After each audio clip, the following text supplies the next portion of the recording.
Times in Detroit have certainly changed, and I think that's been emphasized by what many media members and analysts across the NFL have spoken to, which is the Lions having one of the deepest rosters in the NFL. And as fans, we're going to have to deal with the fact that we're going to be parting ways with some players that we really enjoyed having around, and players that we're looking forward to this season to having a good season in the Honolulu Blue. But this has already been again, emphasized again by recent moves. The Lions have cut Steel Chambers or waived Steel Chambers and replaced him with Ben Nyman. But it wasn't even 24 hours later that another team, the New England Patriots, have already made claim to the Lions' first wave of the summer.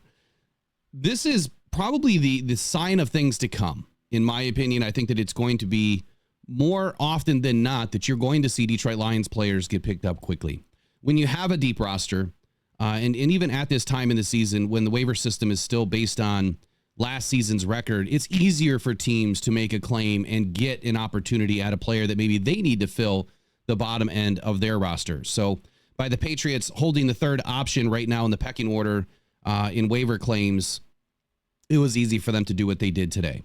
It's still a bit unclear as to were they the only team that put in a claim for Detroit Lions or former Detroit Lions linebacker UDFA Steel Chambers or not. We just don't know at this point.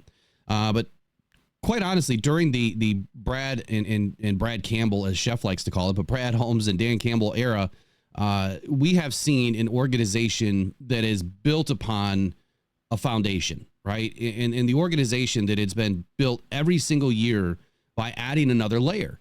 And this year, that layer is an extremely deep roster, a roster that we know is going to have to thin out by the end of training camp. When 53-man cuts happened last season, there was quite a few stories coming out of Detroit, like who were they going to keep? We had an issue back then where we had really good players that we had to keep and some that we had to let go. And I think a good example of that was Starling Thomas. And I believe that there was some mismanagement here, by the Lions. And that doesn't happen very often, but I felt like they could have taken Mosley and put him on the reserve list, and that would have held him out for the first 4 weeks, which he was out anyway. He was out till week 5.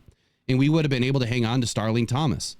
Well, that didn't happen. And Starling Thomas was an Arizona Cardinal last season where he got a ton of playing time, even as a starter.